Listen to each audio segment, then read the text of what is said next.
Mesdames, Messieurs, chers concitoyens de notre circonscription, aujourd'hui je vais vous présenter nos propositions, tant au niveau national qu'au niveau local en matière d'économie et de pouvoir d'achat. Ça fait maintenant trop d'années que les Françaises et les Français perdent du pouvoir d'achat, c'est-à-dire de la capacité financière à pouvoir subvenir à leurs besoins primaires. Comment aujourd'hui je vous propose d'augmenter le pouvoir d'achat? Ça sera d'abord par une augmentation du SMIC.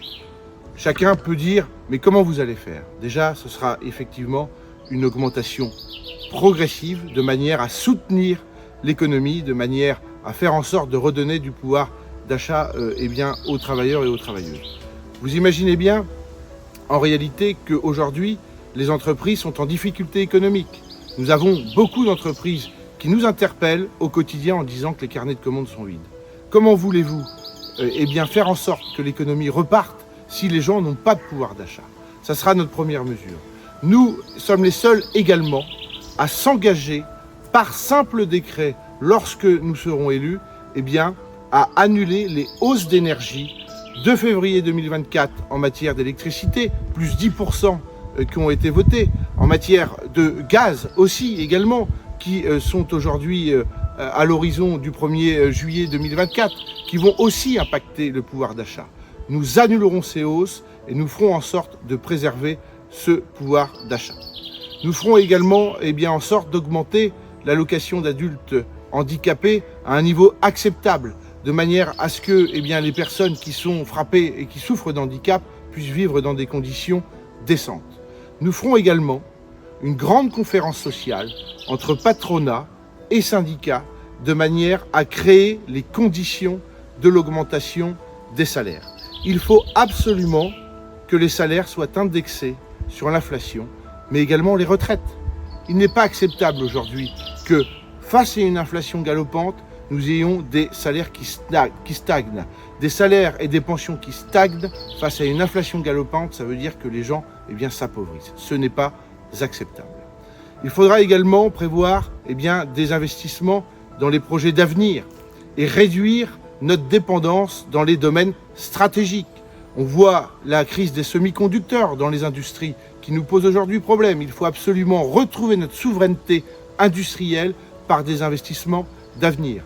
Nous avons également des problèmes de médicaments, de Doliprane et d'Efferalgan qui n'étaient pas présents dans les pharmacies, des antibiotiques. Il faut absolument que nous retrouvions là encore notre souveraineté en matière de médicaments et en matière pharmaceutique qui sont aujourd'hui laissés aux pays étrangers.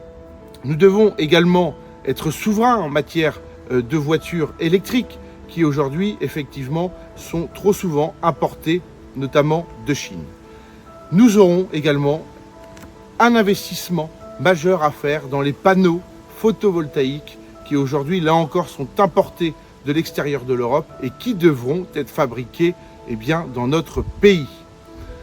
Sur la réforme des retraites, nous sommes les seuls à nous engager à l'abrogation de cette réforme qui a été, non pas votée, puisqu'elle a fait l'objet d'un 49.3, mais qui a été passée en force dans notre pays.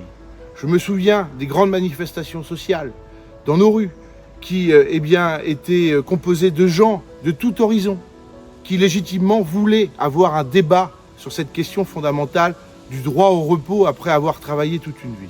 Nous abrogerons la dernière réforme, nous convoquerons les syndicats et le patronat de manière à faire en sorte que les partenaires sociaux puissent négocier une nouvelle réforme des retraites par un système à points, de manière à préserver les carrières longues et à favoriser une retraite à 60 ans pour ceux qui ont eu un travail pénible. Comment on finance tout ça? On finance tout ça par la suppression de la flat tax. Vous savez, c'est cette limitation de l'imposition sur le capital qui est aujourd'hui inacceptable. Les revenus du capital sont moins imposés que les revenus du travail. Ceci doit cesser.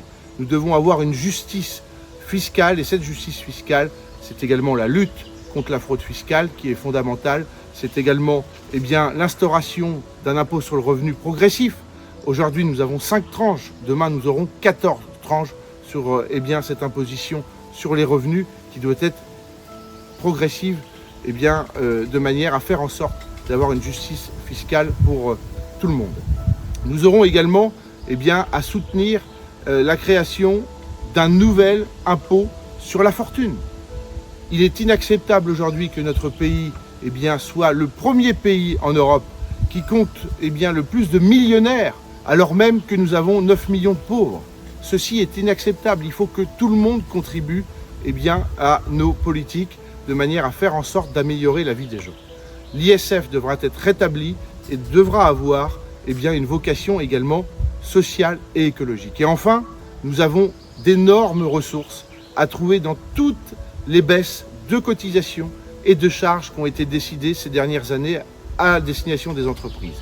Ces 160 milliards d'euros qui aujourd'hui ne rentrent pas dans les caisses de l'État. Je ne dis pas qu'il faut tout supprimer, mais il va falloir instaurer un moratoire de manière à réfléchir, réorienter ces aides aux entreprises avec des considérations liées à la justice sociale, liées aux investissements dans le développement durable et liées bien entendu dans aussi les politiques en faveur de l'égalité entre les femmes et les hommes.